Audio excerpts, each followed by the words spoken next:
আল্লাহর কালাম পাকের উপরে আমার 100-তে 100 বিশ্বাস আছে। উজুর জায়গায় এই পর্যন্ত আমার উজুর নিয়ত মারাফিক পর্যন্ত থাকে। তবে আপনি বলেছেন উজুর পানি যত দূর যাবে নূরে ঝকমক করবে, এর জন্য আমি পানিটা একটু বেশি করে লাগাইছি, যাতে করে কিয়ামতের মাঠে আমার এগুলো যেন ঝকমক করে। নবীজি বলেন উমর হলো ও তো উজুর নিয়তে বলছে না, বরং ওটা নূরে যেন ঝকমক করে। ও মুমিন মুসলমান, যারা সালাত আদায় করেছে 5 ওয়াক্ত, কোনো কারণে যদি সালাত মাফ হয়ে যেত, কাজের চাপ আছে, চাষের চাপ আছে, ব্যবসা বাণিজ্যের চাপ আছে, খরিদ্দারের চাপ আছে, এই কারণে যদি সালাত মাফ হয়ে যেত বন্ধুরে, কারবালার ময়দানে ইমাম হোসেনের মাফ হয়ে যেত। কঠিন দিনেও ইমাম হোসেনের সালাতের মাফ ছিল না। অতএব যারা উজু করেছে উজুর অংশগুলো নূরে ঝকমক করবে।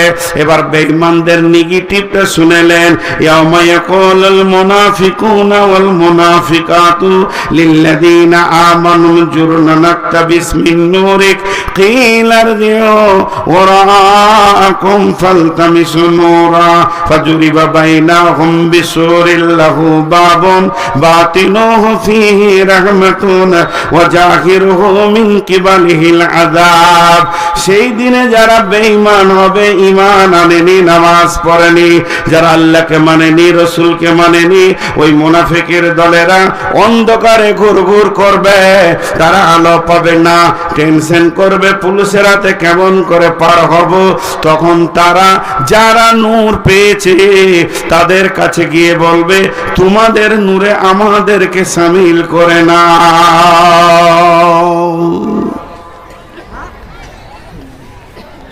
এটা এখান থেকে অফ করে দিলাম, নাহলে শুধু আল্লাহর নূরের কথা বলতে গেলে জালসাটা আজকে শেষ, বাকি 3টার বলা যাবে না। ছোট্ট করে খালি একটা কথা আপনাদেরকে বলবো, এখানে আমভাবে সকলের খাওয়ার ব্যবস্থা করা হয়েছে না? আলহামদুলিল্লাহ। কুপন নেই দাও।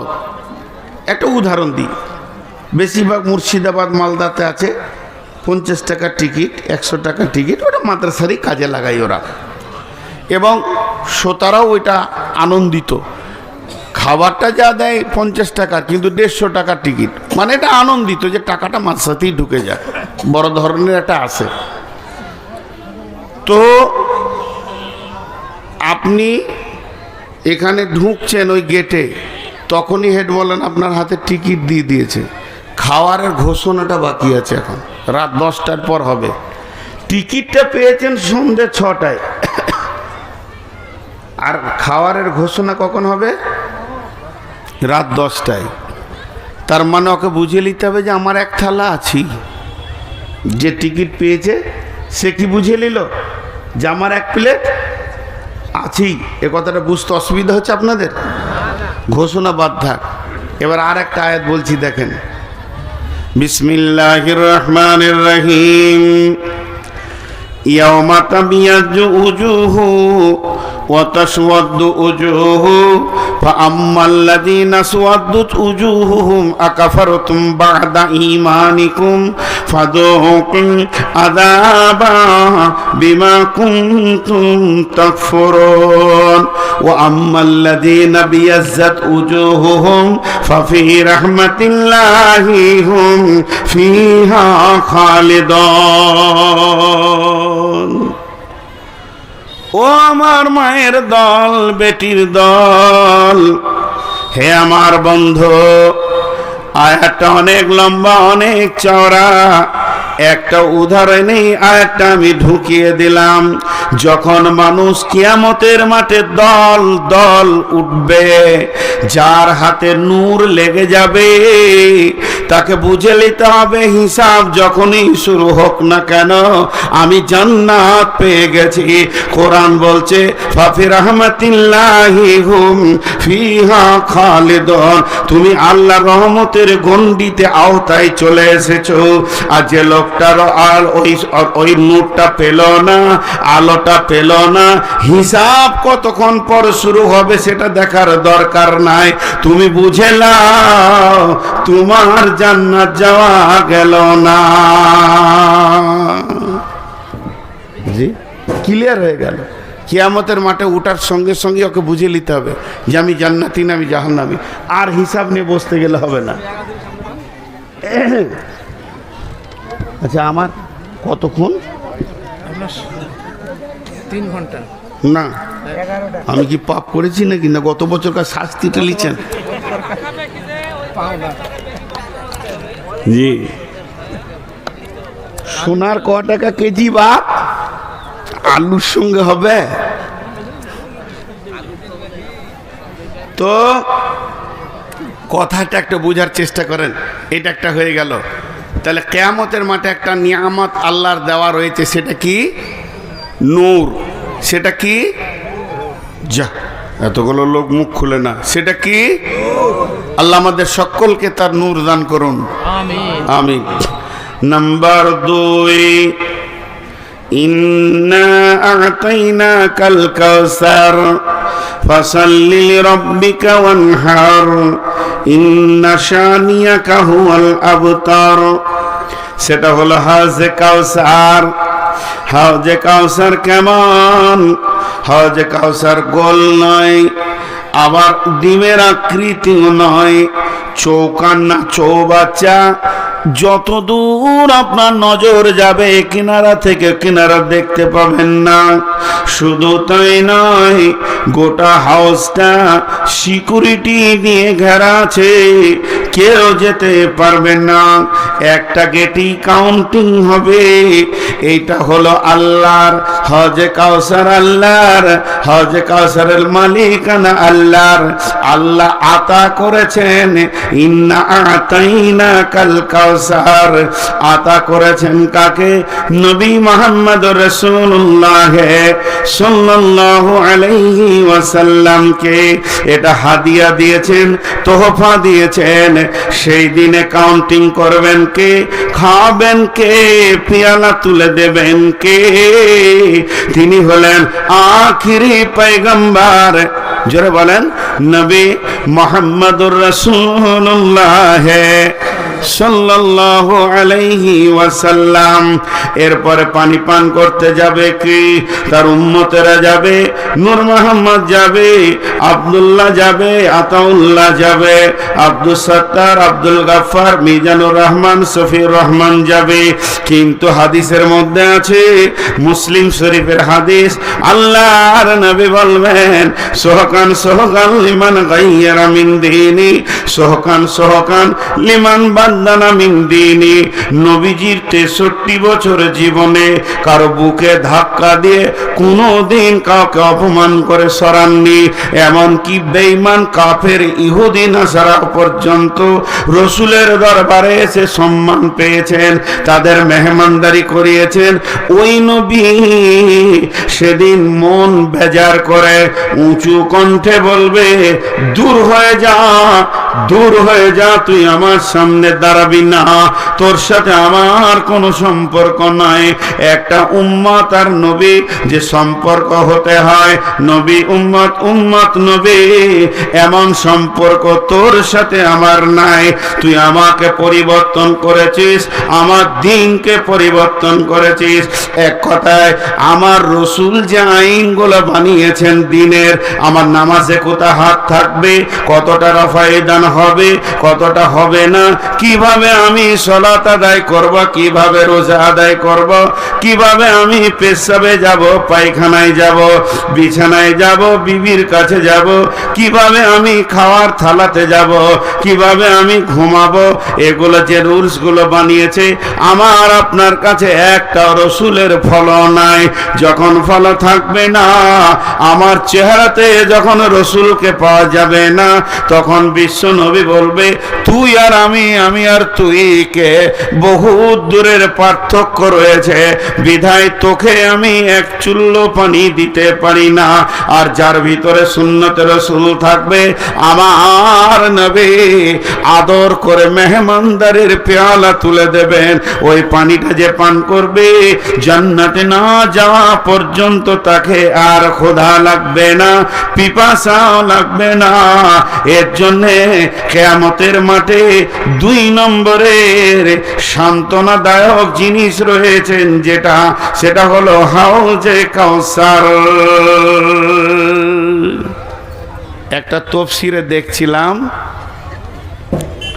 যে হাউজে কাউসারটা জমজমের কূপ থেকে তৈরি হবে। এখন যেটা জমজমের কূপ, এটাই পরিণত হবে হাউজে কাউসারে। একটা তাফসীরে দিয়েছে, তবে এটা রাসূলের হাদিস নয়। তো হাউজে কাউসার খুব, এটা হলো দ্বিতীয় নিয়ামত। রমজান আসছে না নেই? সামনে রমজান আসছে না আসছে না? কে কে রোজা রাখবো না? এতগুলা বেরোজগার বসে আছে। রোজাদারের 2টি খুশি, একটি খুশি ইফতারে, অপরটি হয় আল্লাহর দিদার রোজ হাসরের প্রান্তরে। ইসলামেরই সওদা নিয়ে আসছে ধারায় রমজান, ভোরের আগে নিয়ত বান্ধ, ভুল করো না মুসলমান। রমজানেরই 30 রোজা মাপ হবে তোর গুনার বোঝা, মাসুম শিশুর মতো আল্লাহ জীবন তোমায় করবে দান, ভোরের আগে নিয়ত বান্ধ, ভুল করো না মুসলমান। এই মাসেতে একটি রাত্রি সবে কদর নামটি যার, 1000 মাসের সেরা সেরাত ঘুচাই পাপীর দুঃখ ভার। এই রাতেরই উপাসনা আল্লাহর প্রিয় নজরানা, এই রাতেতেই নাজিল হল নবীর ওপর পাক কোরআন। ভোরের আগে নিয়ত বান্ধ, ভুল করো না মুসলমান। বেহেশতেরি 8 দরজা, রাইয়ান নামে একটি দ্বার, সেই দ্বারেতে ঢুকবে কেবল যারাই আল্লাহর রোজাদার। রোজাদারের মুখের ঘ্যান মৃগ নাভির খুশবু সুমান, তাই তো এদের এত আদর করেন আল্লাহ রহমান ভোরের আগে নিয়ত বান্ধ ভুল করো না মুসলমান। রোজাদারের দুইটি খুশি, রোজাদারের দুইটি খুশি, একটি খুশি ইফতারে, অপরটি হয় আল্লাহর দিদার রোজা সুরের প্রান্তরে। এত সুন্দর মধুর ডাকে যে জন সদা লুকিয়ে থাকে, রোজ হাসরে কাঁদবে সেদিন পাবে না কো আল্লাহর দান। ভোরের আগে নিয়ত বান্ধ ভুল করো না মুসলমান। হে মুসলমান, কিয়ামতের মাঠে যে রব আপনার বিচার করবে, যে রব আমার বিচার করবে, যে রব মুমিনের বিচার করবেন, যে রব কাফের বেঈমানের বিচার করবেন, যে রবের হাতে জান্নাত, যে রবের হাতে জাহান্নাম। সারা পৃথিবীর বেঈমানদেরকে আল্লাহ জান্নাত যদি দিয়ে দেয়, কেউ তার বিরুদ্ধে আন্দোলন করতে পারবে না। সারা পৃথিবীর সমস্ত নবী আম্বিয়াকে যদি জাহান্নাম ভরে দেয়, তাও আল্লাহকে কেউ কিছু করে নিতে পারবেন না। এরকম একজন বিখ্যাত রব, তিনি রমজান মাসে যদি আপনি রোজা রাখেন, তো কঠিন কিয়ামতের দিনে আপনার মোলাকাতে আসবে। গোলাম রে, কেমন হালাতে আছো বলো? তাহলে একবার বলেন, যে লোকটাকে আল্লাহ কিয়ামতের মাঠে দেখা করবে একটা আমলের বিনিময়ে, তার নাম হলো রোজা। তাহলে কিয়ামতের মাঠে এর থেকে বড় নিয়ামত আর কি হতে পারে? কঠিন কিয়ামতের দিনে টেনশন তো আছেই আছে, কিন্তু ইমানদারদের জন্য কোনো টেনশন নাই। লা তাহজান ইন্নাল্লাহ মানা। আবু বকর, চিন্তা করিও না, আমাদের সঙ্গে আল্লাহ রয়েছে।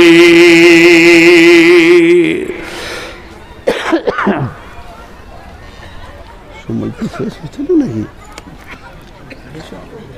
জি,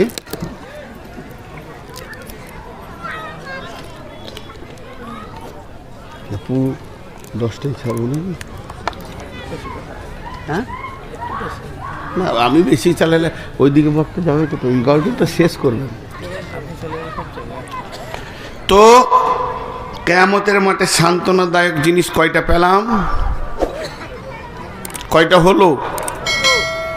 দেখা এতক্ষণ বলছে দুটো। কি শোনা শুনছে সব, বলছে দুটো। তিনটে হলো। 1 নম্বর হলো আল্লাহর নূরের তাজাল্লি, 2 নম্বর হলো হাউজে কাউসারের পানি, আর 3 নম্বর আল্লাহর দিদার, আল্লাহর মুলাকাত। আল্লাহ আমাদেরকে তিনটে জিনিস দান করুন। আমিন। আমিন বলছে না গো, আমিন বলাটাও এত শক্ত। নদিয়ার লোক এত শক্ত তো লয়। ভোরবেলায় বলছে বাসি ভাত খায় নদিয়ার লোক। জি, খান না আপনারা? সুবহানাল্লাহ। না, ভোরবেলায় বাসি ভাত খায় আর খেজুর গুড়ে চিনি দেয় আর কালার দেয়। নদিয়ার লোক খুব ভালো। সুবহানাল্লাহ। আর রকে অ বলে। এটা একটা এলাকা আছে আপনাদের এইদিকে, ওই যে দেবগ্রাম ওইদিকে আত্রি বলবে আবার ওরা। রমজানকে বলবে ওমজান, এ নদিয়া। জি, তো যাই হোক, 3টে হলো। 4 নম্বরটা, ওয়া নবী হুরায়রা রাদিয়াল্লাহু তাআলা আনহু قال قال رسول الله صلى الله عليه وسلم سبعة يظلهم الله في ظله يوم لا ظل إلا ظله।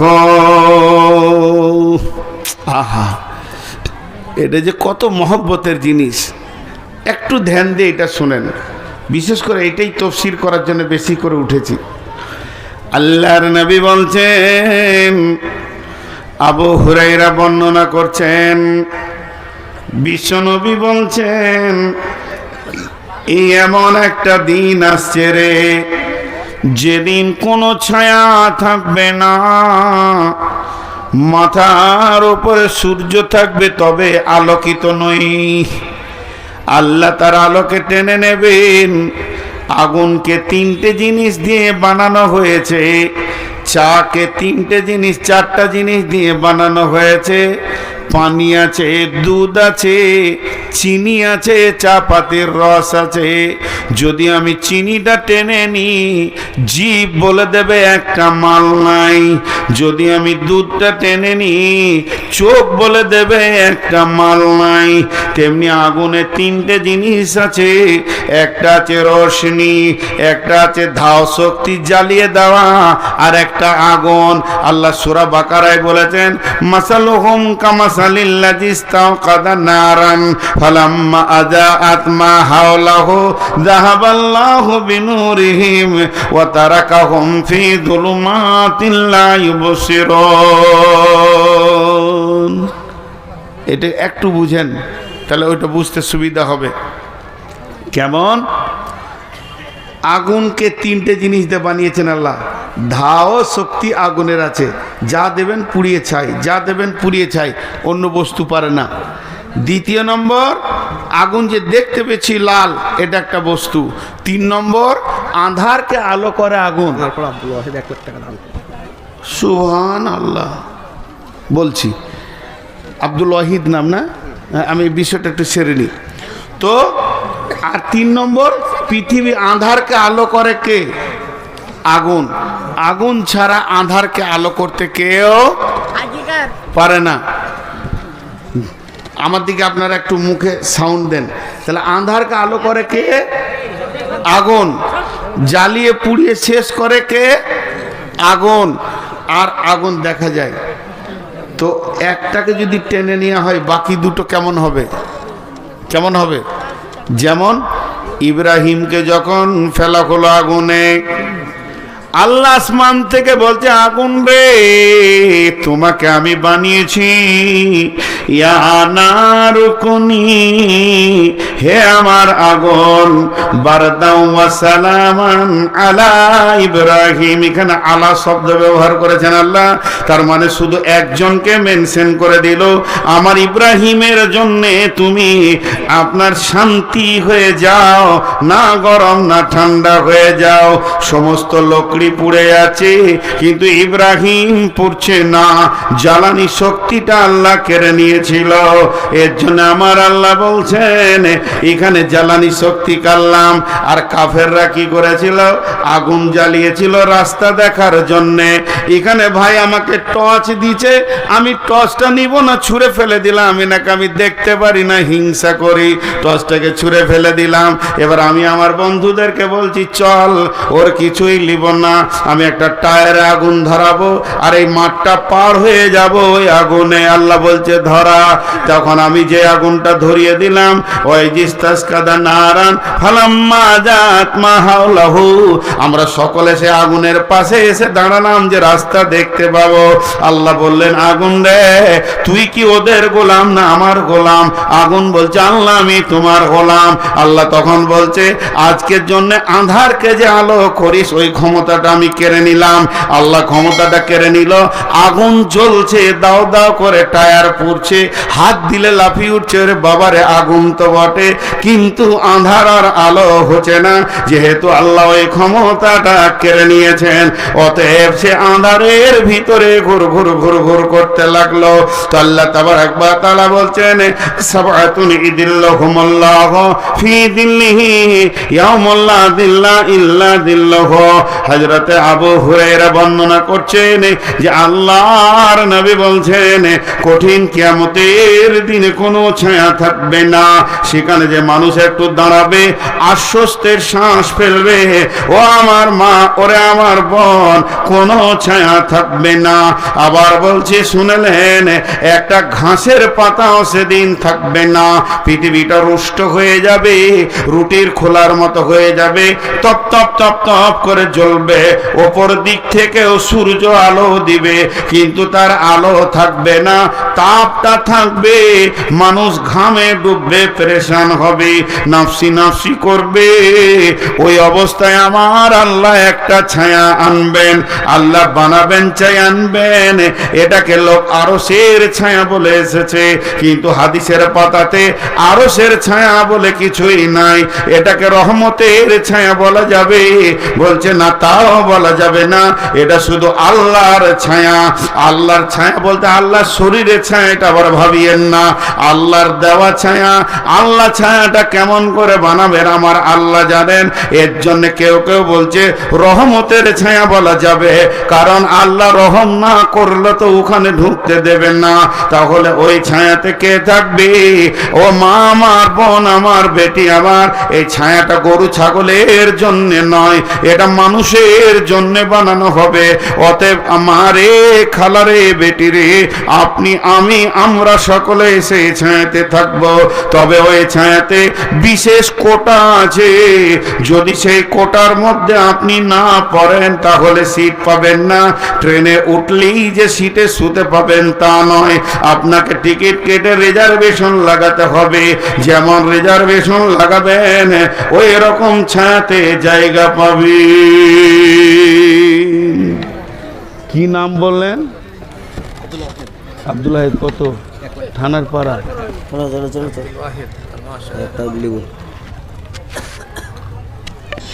আব্দুল ওয়াহিদ, থানার পাড়া, 1 লক্ষ টাকা দিয়েছেন। আল্লাহ তার দানকে কবুল করুন, বলেন আল্লাহুম্মা আমিন। আল্লাহ তাকে জাযায়ে খায়ের দান করুন, আল্লাহুম্মা আমিন। এবং সেই মোতাবেক তার ব্যবসা বাণিজ্যে আল্লাহ লাভ দান করেন।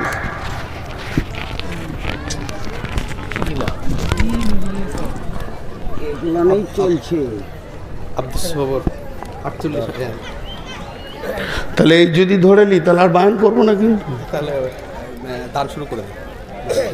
সব দান শুরু করলে 5 মিনিটে বেশি থাকবো না, আমি আমার নীতিতে চলবো।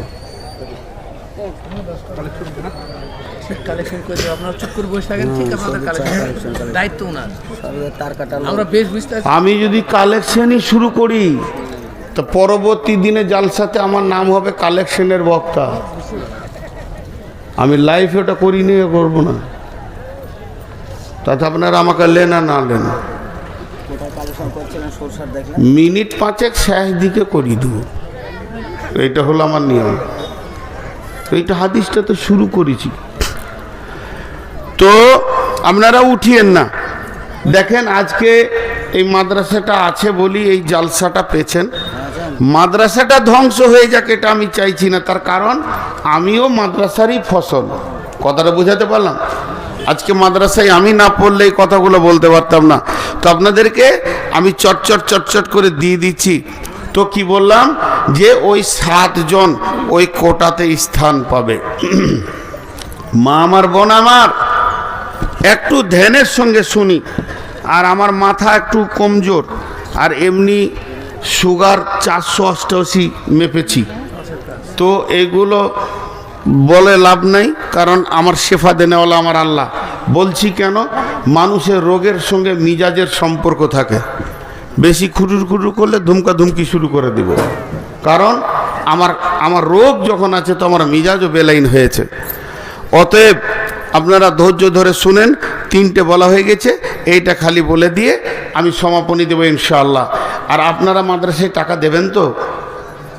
চুপ করে আছে, দিবে না, দিবে না, খুব সমস্যা আছে। সভাপতি ঠিকই বলছে, কালেকশনটা এখনই করি। আর আপনারা দেবেন তো? হ্যাঁ, এতক্ষণে শেষ কালে বলছি ইনশাআল্লাহ। জি, তো আমার মা খালাদের ভিতরে চাদর গিয়েছে, আপনি বললে তো যাবে। আমি বললে ওটা আমি আনন্দ দেখতে পেয়েছি না, তুমি চলে যাক না। মা বোন আমার, আপনাদের কাছে চাদর যাচ্ছে, যে যতটা পরিমাণে মাল এসছে নিয়ে এসছেন আম্মাজান খাদিজার মতো দান করে দেন, একদম একটাও ফেরত নিয়ে যাবেন না ইনশাআল্লাহ। চলেন, সে রহমতের ছায়ায় যারা থাকবে তাদের 7 শ্রেণীর লোক বলা হয়েছে। সাবাতুন ইদিল্লুহুমুল্লাহু ফি দিল্লিহি ইয়াউমুল লা দিল্লা ইল্লা দিল্লুহু। মাঝে আর একটা ছোট এলান করে দিই, এইটুকুন, মানে আমার মাথা ঠিক নাই, ভুলে যাব। এই যে আপনাদের হেড মৌলানা, উনি নিয়ত করেছেন আল্লাহ যদি নিয়ে যায় তো যাবে, নাহলে যেতে পারবে না। হজের নিয়ত করেছেন আমার সঙ্গে যাবেন। তো আমি 3-4 বছর থেকে হাজি নিয়ে যাওয়া আসা করছি। কেন করছি এ কথা আর বলবো না, ফেসবুকে দেখবেন আমি দিয়ে দিয়েছি বহু দালাল চক্রান্ত থেকে মানুষকে বাঁচানোর জন্যে। তো উনি আমার সঙ্গে হজে যেতে চাইছেন এবছর আমি হজের নিয়ত করেছি। আমি 7 সালেও হজ করেছি, অবশ্যই এবছরও নিয়ত করেছি। বিধায় যদি কেউ হজ বা উমরা করতে চান তো আমার সঙ্গে যোগাযোগ করবেন বা মৌলানা ভাইয়ের সঙ্গে যোগাযোগ করবেন, ক্লিয়ার। আর আমি বেশি কিছু বলবো না এটাকে নিয়ে। আর বিশেষ করে ওই হজ আর উমরাকে কেন্দ্র করে আমি একটা ছোট্ট বই লিখেছি, 20 টাকা মাত্র দাম, ওটা পারলে শেষ দিকে নেবেন। 20 টাকা দাম মাত্র, হজ আর উমরা কি লাভ এটা মানুষের কাছে পৌঁছানোর জন্য। এখন নামাজের দাওয়াত প্রচুর চলছে, রোজার দাওয়াত চলছে, আর হজ আর উমরার জন্য মানুষ অন্ধের মতো বসে আছে, টাকা পয়সা হয়ে গেছে তারপরও। এর জন্য একটা ছোট্ট বই আপনাদের সামনে এনেছি। যাক, এবারে 7 জন ওই আরো সে ছায়াতে জায়গা পাবে, রহমতের ছায়াতে। নাম্বার 1, আমি চটচট করে গোনাবো, টেনশন করবেন না। নাম্বার 1, ইমামুন আদিলুন, ন্যায় বিচার করনে ওয়ালা। নদিয়ার লোক, থানার পাড়ার লোক, একবার মুখ খুলেন, আপনাদের মুখের শব্দটা লিব, একবার জোরে বলেন, দুনিয়া জানুক আপনাদের এখানে ন্যায় বিচার হয়। নেতারা ন্যায় বিচার করে? ভাইয়েরা আমার শুনেলেন, বিশ্ব নবীর কাছে একটা মেয়ের খবর এলো। মেয়েটা ইহুদিদের মেয়ে, মেয়েটার নাম ফাতিমা, নবীর বিটির নামে নাম। মেয়েটা চুরি করেছে, ধরা খেয়েছে। আল্লাহর নবীর ফয়সালা, কোরআনের ফয়সালা, হাত কেটে দিতে হবে। কিন্তু মেয়েটা হলো সম্ভ্রান্ত ঘরের মেয়ে। রসুলের কাছে ইহুদিরা এসে দরখাস্ত দিল, ইয়া রাসূলুল্লাহ, আমাদের মেয়ের বিচারটা আমাদের তওরাত থেকে করে দেন, কোরআন থেকে আমরা বিচার নিব না, আমরা হলাম ইহুদি। নবীজি বললেন, তাই হবে, তোমাদের তওরাত নিয়ে এসো, আমি ওটাতেই বিচার করে দিব। তার একটা তওরাতের হাফেজ আনলো। এবার নবীজি বিচারে বসেছেন, আদালত চলছে। চলতে চলতে ওরা হাফেজটাকে শিখিয়ে দিয়েছে, যে জায়গায় হাত কাটার কথাটা আছে ওইখানটা টপকে দিয়ে পড়ে দিবি, তাহলে আর হাতটা কাটা যাবে না, আমাদের ইজ্জতটা থেকে যাবে। এবার তওরাত পড়তে শুরু করলো। তওরাতে এসেছে চুরির শাস্তি কি হবে। যখনই হাত কাটা শব্দটা এসেছে, ওই জায়গাটা যখন বাদ দিয়ে টপকে দিয়েছে, নবীজির একজন সাহাবী ছিলেন তওরাতের পণ্ডিত, বললে, বন্ধু আটকে যাও, কারণ আমার ওই জায়গাটা মুখস্থ আছে। এরা তো বেনে গেল। আল্লাহর নবী বললেন, লাউ কানা বিনতি ফাতেমাতা, এটা যদি আমার কলিজার টুকরা ফাতেমা হতো, আমি বিশ্ব নবী নিজের হাতে তার হাত কেটে দিতাম, কোনো রকম কনসিডার করা যাবে না। অতএব পৃথিবীর বুকে যে লোকটা বিচারে বসে এবং হক কথা বলে এবং ন্যায় বিচার করে, আল্লাহর নবী বলছেন, তুমি কিয়ামতের দিনটাকে নিয়ে টেনশন করো না, তোমার একটা ওই ছায়ার ভিতরে কোটা লেগে গেছে, তোমার রিজার্ভেশন হয়ে গেছে। সমস্ত হাসরবাসী নাফসি নাফসি করবে তাপে, আর তুমি এসি রুমের ভিতরে। পৃথিবীর এসি যদি এত সুন্দর হয়, তো আমার রবের এসি কত সুন্দর হবে। সেখানে তুমি আরামে সময়কে অতিবাহিত করবে। ন্যায় বিচার চলে গেছে পৃথিবী থেকে। হযরত উমারের বিচারগুলো যদি বলতে লাগি সময় লম্বা হয়ে যাবে, কিন্তু একটু ভাবেন, ন্যায় বিচার নাই। আর আল্লাহ রসুল বলেছেন কিয়ামতের আগে কি হবে, সাদাল কাবিলাতা ফাসিকুহুম, চরিত্রহীনরা গায়ের নেতা হবে, বিচার করবে। চোর, লম্পট, দাগাবাজ, বেঈমান, খুনি, এরা আবার গায়ের বিচার করবে। আপনাদের নদিয়াতে মনে হয় করে না, সব কটা ফেরেশতা লোক বসে থাকে না, লুটে পুটে খেয়ে ও আবার বিচারে বসবে, এবার গলা উঁচু করে বলবে, এই তুই ঠিক বলিস নয়, আর ওই 50টা কেসের আসামি। হ্যাঁ, এরকম আপনাদের দিকে নাই না? বলছে ন্যায় বিচার যে করবে, আল্লাহ কোরআনে বলছেন ওয়াইদা কুলতুম ফাদিলু ওয়ালাউ কানা যা কুরবা, যখন তুমি কথা বলবে ইনসাফের সঙ্গে বলবে, কারণ তোমার নরম জিভটা কোথায় রেখেছি জানো? 32টা সৈন্যর মাঝে। শুধু তাই নয়, দুইখানা সিআইডি রয়েছে জিভের কাছে, দুটো সিআইবি রয়েছে, দুটো আর কি সিআইডি, দুই ধারে সিবিআই রয়েছে, এখানে রয়েছে সিআইডি, এখানে রয়েছে সিবিআই, আর দুটো চোখ কাস্টম অফিস সব দেখছে। আর 32 জন সিনার মাঝে তোমার জিভটা রেখেছি, আর মগজটা হলো দেহের সুপ্রিম কোর্ট। এই কোর্টের নিচে আদালতের ভিতরে তোমার জিভ বাস করছে। তো আমার আল্লাহ বলছেন যখন তুমি কথা বলবে আর মিথ্যা বলবে, তো তোমার চোখ, তোমার কান আর তোমার নাক হাসবে। এ বেঈমান কত বড় বেঈমান! আর দাঁতগুলো বলবে হতভাগারে, তোর জীবনটা বড় করুণ জায়গায় পৌঁছে গেছে। আর মাথা আদালত সব নোটিশ করে নেবে, এত বড় অন্যায় তুমি পৃথিবীতে করলে। যারা অন্যায় বিচার করে এরা ক্ষমতার জোরে বিচারটা করে দেয়, যে ভেবে আর বিচার হবে না। কিন্তু শুনে নাও, পৃথিবীর বুকে যতগুলি ছোট বড় বিচার হয়ে যাচ্ছে, নিষ্পত্তি হচ্ছে, এগুলো পুনরুত্থান আর একবার কিয়ামতের মাঠে হবে, যেদিন আমার রব এলান করবে, ও মুজরিমের দল, যারা ন্যায় বিচার পৃথিবীতে পাও নাই, আমার কাছে এসো। ওয়াকুদিয়া বাইনাহুম বিল হাক্কি ওয়া হুম লা ইউজলামুন। আমি রব আজকে বিচার করব রে, সকলকে পরিপূর্ণ বুঝিয়ে দিব, কারো উপরে জুলুম করব না। তোমরা আমার কাছে এসে বিচার লাও। একটা মজার ঘটনা শোনাই আমার এলাকায়। একটা সাইকেলের সাথে বাচ্চা ছেলে সাইকেল চালাচ্ছিল, তো এই বাড়ির লোক ধরেন খানিক মাটি এনেছে ওর বাড়িতে দরকার, তো ট্রাক্টরের মাটিটা ওই বাড়ির দেয়ালের গায়ে ফেলে দিয়ে চলে গেছে। তো একটা বাচ্চা ছেলে সাইকেল ছেলে ওই দিকে যাচ্ছে, আর ওই দিক থেকে একটা মোটর সাইকেল আসছে, লেগে গেছে, যে সাইকেলের চাকাটা বেঁকে গেছে। এবার বিচার বসছে বিকেলে, পার্টির লোক বসেছে, যে মোটর সাইকেলওয়ালা সেও তৃণমূল, আর যার সাইকেল বেঁকেছে সেও তৃণমূল। এবার বিচার কি হবে? বলছে মাটিটা রেখেছে ও আবার শিপে। বলছে অখেই ডাক, তুমি মাটিটা এমন করে রাখলে সাইকেলটা বেঁকে গেল, তোমাকে 10,000 টাকা লাগবে। মেরে দিলে 500। আমার এলাকায় হয়েছে এ ঘটনা। জি, তোমাকে 10,000 টাকা লাগবে, মাটি যেখানে সেখানে রাখলে হবে। ওরা দুজন বেঁচে গেল। বিচার কি সুন্দর হচ্ছে দুনিয়াতে, বাহারে বিচার রে। এরা ভাবছে আমাদের কাছে কেউ নাই, তো ন্যায় বিচার করে নেওয়ালা। শোনেন, বাদশাহ নিজে হরিণ শিকার করতে গেছে, এরকম তীর ধরেছে, আর যেই তীরটা পরপ করে ছেড়ে দিয়েছে, আর হরিণটা তরপ করে লাফিয়ে উঠেছে, আর লক্ষ্যভ্রষ্ট হয়ে গিয়ে নদীর ধারে এক বুড়ি কাপড় কাটছিল, তার ছোট বাচ্চাটা দাঁড়িয়ে দাঁড়িয়ে কাঁদছে। সে বিধবা, ওই ছেলেটাই তার সম্বল, ওর মুখ পানে তাকিয়ে দুনিয়া করছে। এই কানে তীর লেগে গেল, স্পট হয়ে গেল, মারা গেল।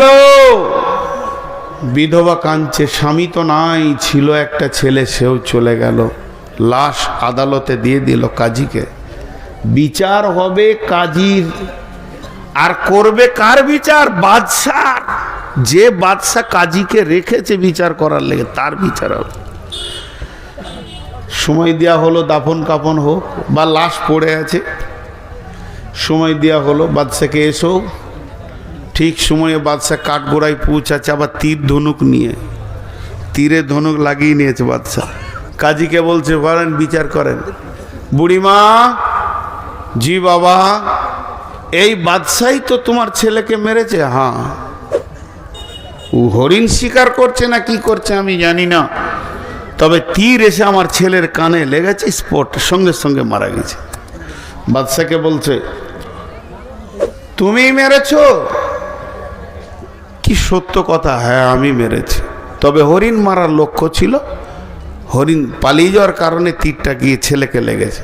কাজী বলছে আমি তা দেখব না, তুমি মেরেছো এটাই শেষ। তুমি হরিণ মারবে, হরিণ তো লাফাতেই পারে, তো ওইদিকে কেউ আছে কিনা একটু দেখার দরকার ছিল না? কাজী বলছে জাল্লাদ কতলের পরিবর্তে কতল।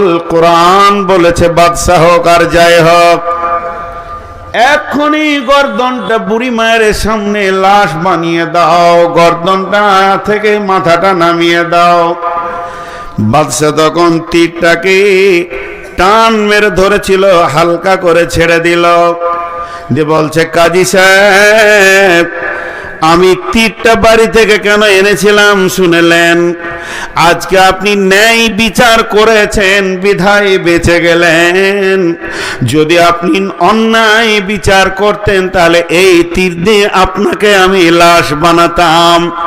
আমার রাজ্যে অন্যায় বিচার চলবে এটা আমি মেনে নিতে পারি না। কেটে দাও আমার গর্দন, আমাকে লাশ বানিয়ে মাটির তলায় দিয়ে দাও, কিন্তু জানে শান্তি পাবো যে দেশে নেই বিচার চলছে। জাল্লাদ রেডি হয়ে গেল, খাপ থেকে তলোয়ার বের করেছে, বাদশাকে নিয়ে এসে নামানো হলো, পেছনে হাত বাঁধা হচ্ছে। বুড়ি মা বলছে বাপ, বাদশাকে বাঁচানোর কি কোনো রাস্তা নাই? এত সুন্দর ছেলে যে নেই বিচারকে গ্রহণ করে। বুড়িকে কাজী বলছে ওকে একমাত্র বাঁচাতে পারবেন আপনি। যদি আপনি আপনার ছেলের খুনটা মাফ করে দেন এক্ষুনি বেঁচে যাবে, এছাড়া ওর দ্বিতীয় কোনো আর রাস্তা নাই। তখন বুড়িমা বলছে বাবা, একটা ছেলে তো আমার চলেই গেল, তা আমি বাদশাকে মাফ করে দিলাম, জাল্লাদ তুমি তলোয়ার ফিরিয়ে নাও।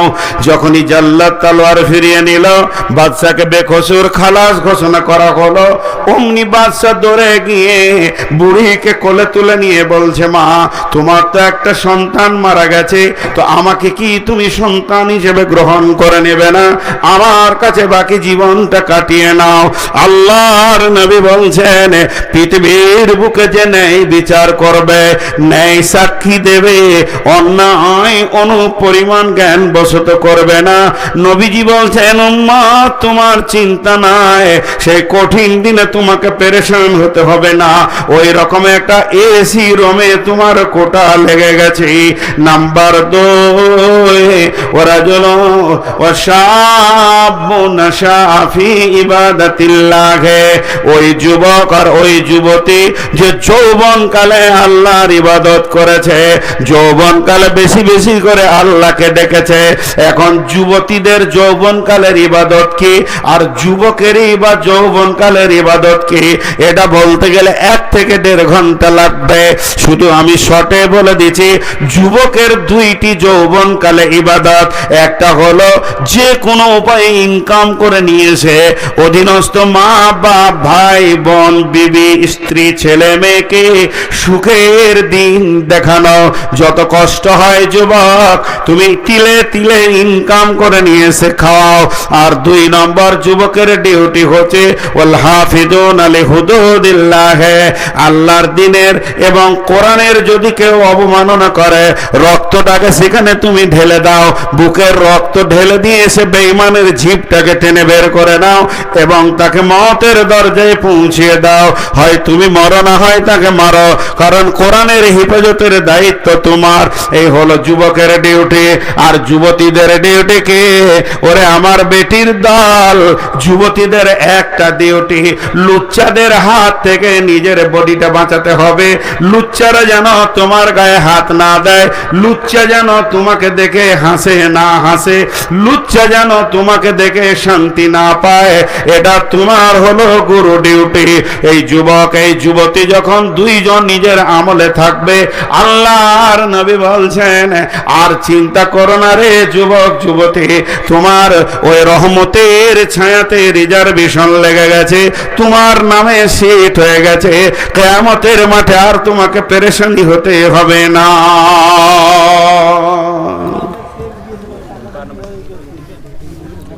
জি, আমার বেটিদেরকে খালি একটা কথা বলবো, মন দিয়ে শুনেন। আপনাদের দিকে কড়ির ভালো দামি চিনেমাটি পাথরের দামি থালা পাওয়া যায়? আহা, নদিয়াতে পাওয়া যায় না গো। হাজি আপনারা যে চুপ করে আছেন, তো ধৈর্য আছে বাবু? আমি যে গাড়ি থেকে নামছি আর যদি এসে বলেন আসসালামু আলাইকুম, কেমন আছেন, কোথা থেকে এলেন, আমি যদি চুপ থাকি আপনাকে কেমন লাগবে? ফট করে বলবো অহংকার কত রে? আর আমি এত জিজ্ঞেস করছি তো উত্তর দিচ্ছেন না। করির থালা পাওয়া যায় না যায় না? আর এখন ভাত খাবেন ওটা কিসের? কাগজের। কাগজের তো দুটোতেই তো কাজ একই। এমনি করে থালাটাকে কাছে টানবে একদম, তো কাগজের থালাটা ভাববে যে আমাকে ভালোবাসছে কত রে, কিন্তু খাওয়া হয়ে গেলে ফেলে দেবে। আর কড়ির থালাকে ধুয়ে মুছে আবার শোকেসে রাখবে, ওকে দেখেও শান্তি।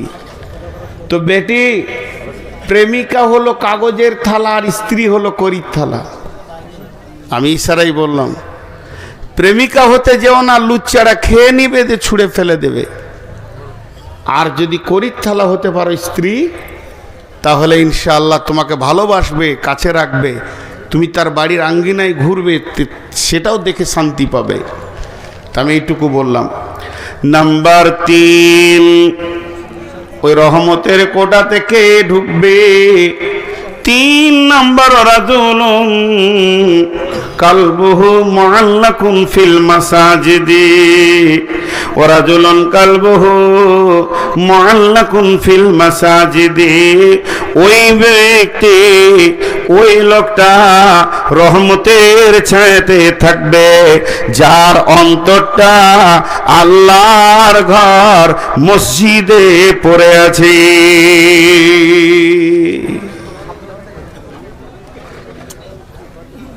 বলে না, আমি যদি 12টা 15 থেকে কালেকশন করি, এটা শেষ হয়ে যাবে। শেষ করে দেন। হ্যাঁ শেষ করে আদায় কালে হ্যাঁ হ্যাঁ,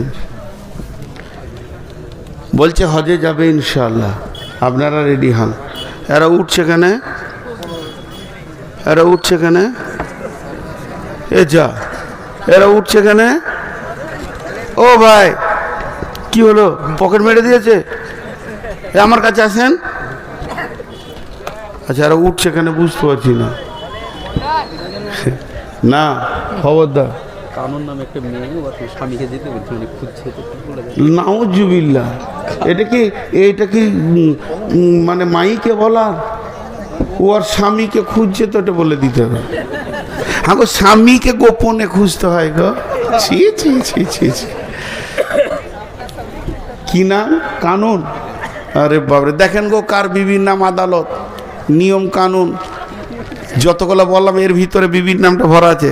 আদালত, নিয়ম কানুন, যে যান, আপনার বিবি আপনাকে খুঁজছে, নিশ্চয়ই কোনো অসুবিধা হয়েছে, বাড়ি যাবে, যান। তো 3 নম্বর, ওই ব্যক্তি যার দিলটা মসজিদে পড়ে আছে। এটার অনেক ব্যাখ্যার করলাম না। 4 নম্বরে আল্লাহর নবী বলছেন, ওরাজুলানে, ওই 2 ব্যক্তি তাহাব্বা ফিল্লাহি ইজতামা আলাইহি ওয়া তাফাররাকা আলাইহি। ওই 2 ব্যক্তি রহমতের ছায়াতে থাকবে যারা একে অপরে আপসে মিলামিশা করে আল্লাহকে খুশি করার জন্যে। 2 বান্ধবী আপসে চলাফেরা করে, তাদের উদ্দেশ্য আল্লাহ খুশি হয়ে যাক, আবার আল্লাহর জন্যে ছাড়াছাড়ি করে। ওয়া তাফাররাকা আলাইহি, ওই 2 ব্যক্তি আল্লাহর জন্য মহব্বত করে আর আল্লাহর জন্য ছাড়াছাড়ি করে, এরা ওই রহমতের ছায়াতে জায়গা পাবে। এটা মজার কথা আপনাদেরকে বলি। কোরআন হাদিস এমন একটা জিনিস, যত পড়ব তত নতুন, যত পড়ব তত নতুন। আমি আমার জীবনে সূরা ইউসুফের একবারই তাফসীর করেছিলাম, তখন অনেক ছেলে মানুষ ছিলাম, 6 ঘন্টা লেগেছিল। তো গোটাটাই নয়, শুধু ঘটনাটা, আয়াতগুলো নয়, তাহলে তো অনেক সময় লাগবে। তো এখন পড়ছি তো আরো নতুন জিনিস মনে হচ্ছে। তো সূরা মারিয়ামের 70 নম্বর আয়াত থেকে তাফসীর পড়তে পড়তে একটা জায়গায় যে পেলাম, ইবনে কাসিরে লিখেছে যে ভালো বন্ধুত্ব করো, তাতেও তোমার নাজাত আছে নেককার লোকের সঙ্গে। বলে কেন? বলে জান্নাতে কিছু লোক ঘুরবে, জান্নাতে কিছু লোক ঘুরবে। কোরআনের কথা বন্ধুরে, আমি তাফসীর বলছি। যাদের মনটা ভারী থাকবে জান্নাতে ফুর্তি থাকবে না। তাহলে আপনার ঘরের মেহমানের যদি মন ভারী থাকে তো আপনাকে ভালো লাগবে না। তো আমার রব আল্লাহ বলবে, গোলাম রে, আমার জান্নাত কি তোমাকে খুশি দিতে পারছে না? তখন সেই গোলাম বলবে, মাবুদ, আপনার জান্নাতে তো কোনো কমি নাই, আমি যা চাইছি পেয়ে গেছি, তবে আমার মন ভালো লাগছে না। আল্লাহ সবই জানেন, তারপরও বলবে, কেন তোর মন ভালো লাগছে না?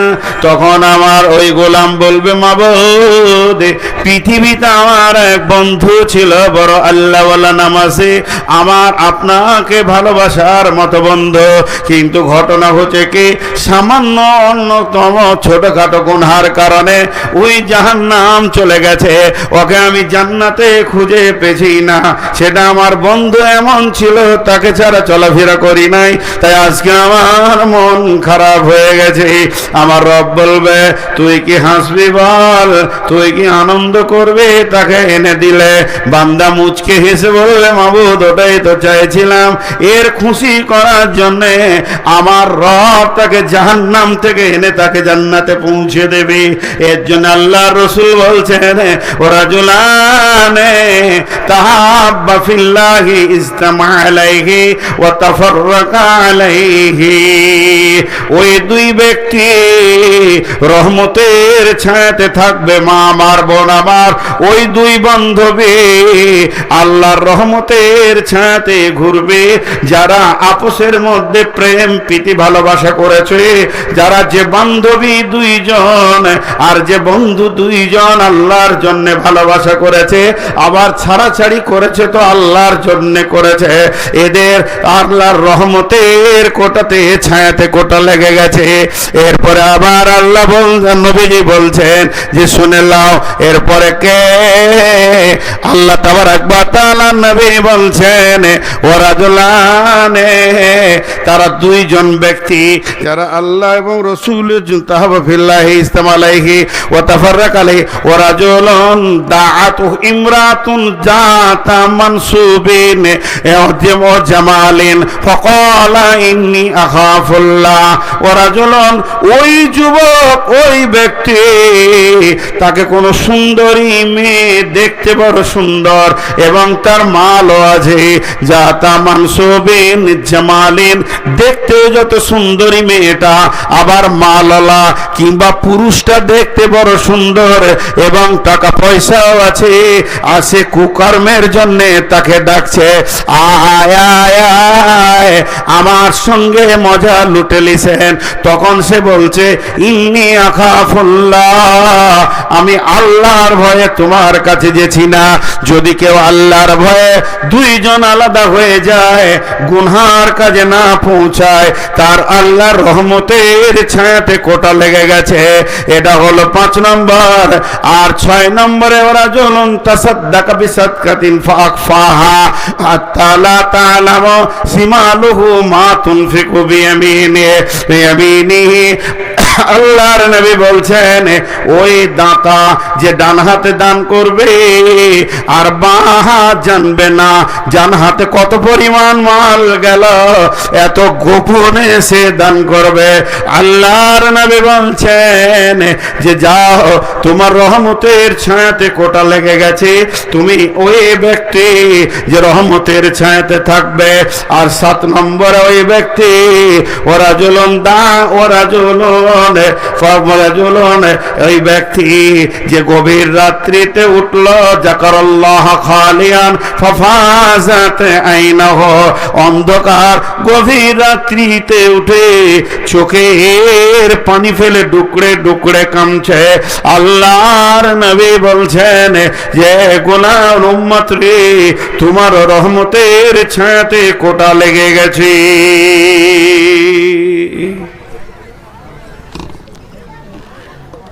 আজকের বক্তব্যটা কি হলো?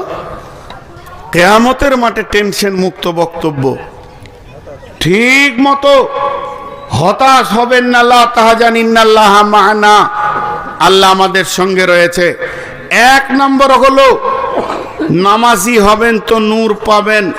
দুই নম্বর হলো যে রসুলের সুন্নতকে গ্রহণ করবে তার জন্যে হাউজে কাউসারের পানি রেডি। তিন নম্বর হলো রমজান মাসে রোজা যে রাখবে দিদারে ইলাহি পাবে, বড় বড় প্রাইজ। আর চার নম্বর হলো আল্লাহর রহমতের ছায়াতে 7 শ্রেণীর লোক থাকবে। এক নম্বরে ন্যায় বিচার করনেওয়ালা, দুই নম্বরে ওই যুবক যুবতী যৌবনকালকে আল্লাহর রাস্তায় ব্যয় করেছে, তিন নম্বরে মসজিদে যার দিল সব সময় পড়ে আছে, চার নম্বরে আল্লাহর জন্য মহব্বত করেছে, আল্লাহর জন্য ছাড়াছাড়ি করেছে, পাঁচ নম্বরে হলো ডান হাতে দান করেছে, বাম হাত জানে না, ছয় নম্বরে হলো কাউকে কোনো সুন্দর যুবক বা যুবতী ডাকছে সে আল্লাহর ভয়ে যাচ্ছে না, আর 7 নম্বরে গভীর রাত্রিতে উঠে চোখের পানি ফেলেছে, এদের জন্য আল্লাহর রহমতের কোটা লেগে গেছে। বিধায় এই জিনিসগুলো আমরা খেয়াল করব কিয়ামতের মাঠে সাবধানতার জন্যে। ছোট্ট একটা জিনিস খালি আপনাদেরকে বলে দিচ্ছি, সকলেই শুনবেন। এটা আমি আমার ব্রেন থেকে বলছি, এটা না কোরআন না হাদিস। জীবনে যতগুলো হাদিস কোরআন একটু নাড়ানাড়ি করলাম, তাতে দুটি জিনিস পেয়েছি, আপনাদেরকে দিয়ে যাচ্ছি। এক নম্বর হলো হাক্কুল্লাহ, আর একটা হলো হাক্কুল ইবাদ। কিয়ামতে দুটি আদালত হবে। তো আমি যেটুকু বুঝেছি ক্ষুদ্র জ্ঞানে, হাক্কুল্লাহতে 98% মানুষ জান্নাত চলে যাবে, আল্লাহর হকে ত্রুটি হলে আল্লাহ মাফ করে দেবেন। কিন্তু হাক্কুল ইবাদটা বড় কঠিন। আল্লাহ রসুল বলছেন শহীদের 3টে লাভ, ওর গায়ে তলোয়ার লাগার আগে জান্নাতের সেন্ট, 2 নম্বর ওর রক্ত মাটি যখন ছুঁয়ে দেবে জীবনের সাগিরা কাবিরা সব গুনাহ মাপ, 3 নম্বর ওর মতটা পিঁপড়ে কাটার মতো হয়। তো সব গুনাহ মাপ ইল্লা দাইন, কিন্তু ঋণ মাপ হবে না। বিধায় আমি আপনাদের কাছে ছোট ভাই বা ছেলে হিসেবে একটা সাবধানতা দিয়ে যাচ্ছি যে আল্লাহর ব্যাপারে আমরা যত সতর্কতা অবলম্বন করছি, বান্দার ব্যাপারে তার থেকে বেশি করতে হবে। কেন? যে বান্দার দাম বেশি তা নয়, বান্দার হিংসা বেশি, আল্লাহর হিংসা নাই। কাউকে একটা গালি দিয়ে রেখেছি, 2 টাকা জোর করে দিইনি, চেয়েছিল 30 টাকা দিয়েছি 25 টাকা, এই 5 টাকার জন্য আদালতে আপনি সেই দিন ফেরে পড়ে যাবেন। অতএব পৃথিবীর লেনদেন যেন সোজা হয়ে যায়। একটা কুকুরকে পানি দিয়ে বেশ্যা জান্নাতে গেল, আর নামাজি মেয়ে একটা বিড়ালকে মেরে জাহান্নাম চলে গেল। আমাদের কাছ থেকে সমস্ত প্রাণী ভালো ব্যবহারের হক রাখে। এই কথাগুলো আমি বলছি কেন? যে কঠিন কিয়ামতের দিনে যেন আমরা বাঁচতে পারি। লা তাহজান, শেষকালে দোয়া দিব, সকলে জোরে আমিন বলবেন। এ আল্লাহ, তুমি আমাদেরকে কিয়ামতের মতো কঠিন দিনে আমাদের সঙ্গী হয়ে যাও। যতটি লোক বসে আছেন আল্লাহর অস্তে দিয়ে বলছি, যখন কোনো মানুষ আল্লাহর অস্তে দিয়ে কথা বলে সেটা রাখতে হয়। 10টা মিনিট 15টা মিনিট উঠা বসা করবেন না। আল্লাহর গোলাম কেউ আছেন, একজন দিয়েছে 1 লাখ, আর কোথাকার এবার মুসাফা করবো যে কত দূর আমাদের হাত যে যাবে না ভাই। মাশাআল্লাহ ভাই, খুশি হলাম ভাই। আমার 3 লাখ নগদ, মাশাআল্লাহ, কোনো বাকি রাখেনি। তবে একটা কথা আপনাদেরকে এই এলাকায় আমি বলে যাব, আর ওই ভাইকে আমি মুসাফা করলাম, ওনাকেও আমি দাবি রাখছি, এইখানে একটা জামিয়া সালাফিয়া বানানো, আর ওই ছোট করে রাখিয়েন না। আপনাদের মাটির যা অবস্থা, ইনশাল্লাহ এখানে জামিয়া সালাফিয়া হবে। এবং বড় বড় আলিম নিয়ে আসেন, বড় বড় আলিম নিয়ে আসেন। ঘর বড় করতে হবে না, আপনার থেকে বড় বলছেন না, চালা ঘর হোক, টিনের ঘর হোক, কিন্তু ইলমের তারাক্কি বেশি হোক। দেখবেন গায়বী খাজানা থেকে টাকা আসবে, কেউ রুখতে পারবে না। আমি নিজেই জানি না, আমার কাছে যদি হিসাব নেন আমি খুব বেশি 1 কোটি টাকার হিসাব দিতে পারবো, অথচ এই হাত দিয়ে 3 কোটি টাকার মসজিদ হয়ে গেল। তো কী করে হলো, কোথা থেকে আসছে আমি বুঝতে পারছি না। জি, গায়বী খাজানা থেকে মাল আসবে, লোক আছে। জি, একজন মহিলা বলতে বাধ্য হচ্ছি, আল্লাহ ওনাকে সুস্থ রাখুন এবং সবল রাখুন। অ্যাট আ টাইম একসঙ্গে আমাকে 36 লক্ষ টাকা দিয়েছে মহিলা, এবং বলল বাবা তুমি চালিয়ে যাও কাজ, আমি টাকা দিতেই থাকবো, আল্লাহ আমাকে এত টাকা দিয়েছে শেষ হবে না। তো আল্লাহ তাবারক ওয়া তাআলা এরকম পৃথিবীতে মানুষ রেখেছেন যাদের, আপনি কি ভাবছেন যে উনি টাকাটা দিয়েছেন? না, আকীদা ওটা নয়, আকীদা এটাই ওনার টাকাটা আল্লাহ নিয়েছেন। বহু টাকাওয়ালা আছে, সবারই টাকা আল্লাহ গ্রহণ করেন না। বহু টাকাওয়ালার মুখে আল্লাহ ঝাঁটা মেরে রেখে দিয়েছে, টাকা গ্রহণ করেন না। বিধায় আপনাদেরকে বলছি, আল্লাহর গোলাম কেউ আছেন, একজন 40,000 কে বলছিলেন, আব্দুল সবুর 44,000। এটা কোন ধরনের দান হলো? ও 2000 রিয়াল। ওই সবুর ওই ডিঙ্গেল বাড়ি, এই নদিয়াতে সবুর কতগুলো আছে? সবুর তো অসীম। মাশাআল্লাহ, জি 2000 রিয়াল। ওকে একটু বলবেন, এটাকে মিলিয়ে দেবে, আর দেবে ইনশাআল্লাহ। আর কিছু দিয়ে। আর কেউ আছেন? কবিরুল ইসলাম 50,000। আর কেউ আছেন ভাই আমার? আল্লাহর গোলাম রসুলের উম্মত, এই লাইনে ট্যাপ কলের পানি করছে ঠিকাদার 50,000 দিয়েছে। এই লাইনের ট্যাপের পানি যিনি বসেছেন ঠিকাদার শহীদুর রহমান, প্রধান অতিথি, সুবহানাল্লাহ, 50,000 দিয়েছেন। আর কেউ আছেন? আমাদের এখানে সিয়াদ সাহেব পাট ব্যবসায়ী, এই গেটটা করে দেবো বলেছে মাদ্রাসার বড়। আচ্ছা, মাদ্রাসার বড় গেটটা উনি করে দেবেন, পাট ব্যবসায়ী। আচ্ছা, আপনারা কি শুনবার জন্য এসেছেন? এবার আপনারা হাতটা ঝাড়েন গো, 10,000 20,000 হোক। আরে ভাই, ওনার আছে 3 লাখ দিয়েছে, আপনার নাই 3 টাকা দেবেন, তারপরেও আল্লাহর কাছে গ্রহণ হবে। আল্লাহর দরবারটা সকলের জন্য ছাড়া আছে। আল্লাহর গোলাম আর কেউ আছেন? জি, কে? হাজি আজিতুল্লাহ 5,000 টাকা নগদ। মাশাআল্লাহ। আর উমরা টুমরা করবেন না? হাজিরা সব বসে যাচ্ছে। আচ্ছা, আমাদের দিকে নিয়ম হচ্ছে হজ করে এসে আর দুনিয়া করতে নাই, নাউজুবিল্লাহ। সূরা বাকারা আয়াত নম্বরটা ভুলে গেলাম, যেটাতে লেখা আছে মাসরুল হারাম, ওইটা পড়ে দেখবেন। মুজদালিফার রাতে ইবাদত রসুল করেননি, শুয়ে কাটিয়েছেন, এবং ওখানে একটা মসজিদ আছে, মসজিদে মাসরুল হারাম।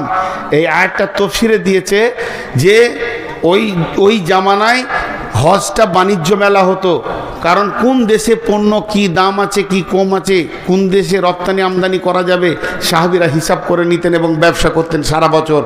অতএব হজ করে এসে যদি কেউ চুটিয়ে দুনিয়া করে বিজনেস করে, তো জানতে পার হজ বুঝে এসেছে। আর হজ করে এসে যদি হাত গুটিয়ে নেয়, জানতে পার হজ বুঝে আসে নেই। জি, যত বড়ই মুরব্বী হোক, এক ডালি সবজি নিয়েও যেন রাস্তায় বসে থাকে, তাইলে ওর হজ বুঝে এসেছে, কারণ হজের আসল উদ্দেশ্য ওটা। আর কেউ আছেন আল্লাহর গোলাম? আল্লাহর গোলাম কেউ আছেন?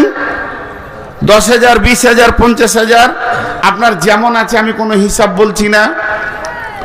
জি, আর এ কই দেলোয়ার না কি নাম ওই ছেলেটা কই? আরে বাবা, তুমি এই কটা নিয়ে যাও। হ্যাঁ, গরিব মানুষের মাল। জি, ভালো ছেলে। ওখানে 20 টাকা বই, আমার হজ বা উমরার বই, আল্লাহর হস্তে। খালি দেখবেন কি ফজিলত আছে, মক্কার কি ফজিলত আর মদিনার কি ফজিলত। আল্লাহর গোলাম কেউ আছেন? জি, ও 20 টাকা। আমি আর কত নেবো, গরিব মানুষ, 20 টাকা। আচ্ছা বলেন আল্লাহর গোলাম, 10,000 20, আপনার এখানে বলেন না, ধান বলেন, গম বলেন, ভুট্টা বলেন, পাট বলেন। জি, 20 টাকা বললাম তো। নারায়ণপুর থেকে নাজমুল সাহেব 66,000 দান। আল্লাহু আকবার। এবার আমি দোয়া করব একটা, আপনারা আমিন বলবেন। এই আল্লাহ, যতগুলি দান, 1 লাখ 2 লাখ 3 লাখ 5 লাখ 1,000 2,000 66,000 50,000 যাই দাম হলো, আল্লাহ এই দানগুলোকে তুমি গ্রহণ করে নাও, এবং এদেরকে আল্লাহ তুমি জাযায়ে খায়র দান করো, ব্যবসা বাণিজ্যে তুমি বরকত দাও, ব্যবসায় তুমি তারাক্কি দাও, হালাল উপার্জন করা তুমি তৌফিক দাও। হে আল্লাহ, এদের মালগুলোকে তুমি পাক করে নাও।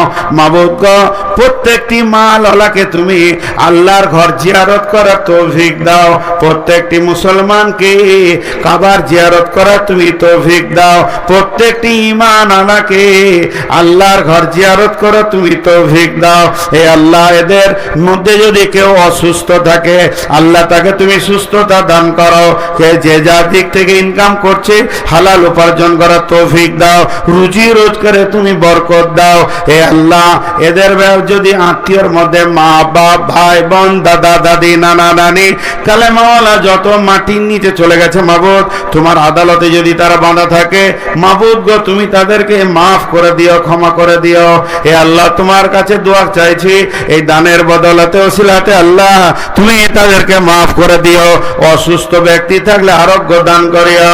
হে আল্লাহ, কঠিন কিয়ামতের দিনে ওই রহমতের ছায়াতে তুমি জায়গা দিও, রোজা রাখিয়ে দিদারে ইলাহি দিও, নবীর হাতে পানি পান করে তৌফিক দিও। হে আল্লাহ, তুমি তোমার নূরের তাজাল্লি দিয়ে পুলসের হাতে পার করে জান্নাতের মেহমান বানিয়ে দিও। হে আল্লাহ, আমার মতো গুনাহগারের দোয়াটা তুমি কবুল করে নিও। হে আল্লাহ, এদের দানকে কবুল করে নাও, দোয়া কবুল করে নাও। আমিন আল্লাহুম্মা আমিন। এখনো বাংলাদেশের বক্তা আছে, তাই বলেন ও বাংলাদেশের বক্তা এখন আছে, মা খালারা চলে যেন না। আমি তো দেশি কাঁটা বেগুন, বিলিতি বেগুনটা আছে, টক টক লাগবে। আমি আপনাদের দেশের ছেলে, আপনাদের ঘরের ছেলে, বিদেশি বক্তা আসছেন, মাত্র 5-7 মিনিটের মধ্যে এসে যাবে, লেটও করছি না, তেনাকে নিয়ে আসেন, আর উনি চলে আসলেই আমি ছেড়ে দিব। আপনারা বলেন আর কেউ কিছু দেবেন তো? জি, আর কেউ কিছু দেনেওয়ালা আছেন? আল্লাহর গোলাম, রসুলের উম্মত? জি ভাই আমার, ওরাদুলুন যাকারাল্লাহ খালিয়ান ফাফাজাত আইনাহু, ওই ব্যক্তিটা গভীর রাত্রিতে যে আল্লাহকে ডাকে, আল্লাহকে ডাকার বিষয়টা আল্লাহ বলেছেন তাতাজাফা জুনুবুহুম আনিল মাজাজি'i ইয়াদউনা রাব্বাহুম খাওফান ওয়া তামাআ ওয়া মিম্মা রাযাকনাহুম ইউনফিকুন। রসুল শেখ 17,000 টাকা দান গ্রহণ করিও মাওলা, তুমি মেহেরবান, এ দানকে মাওলা তুমি করিও কবুল, মাফ করে দিও মাওলা জীবনের ভুল, পার করে দিও তুমি পুলসিরাতের পল। সাইফুল 44,000 টাকা দান।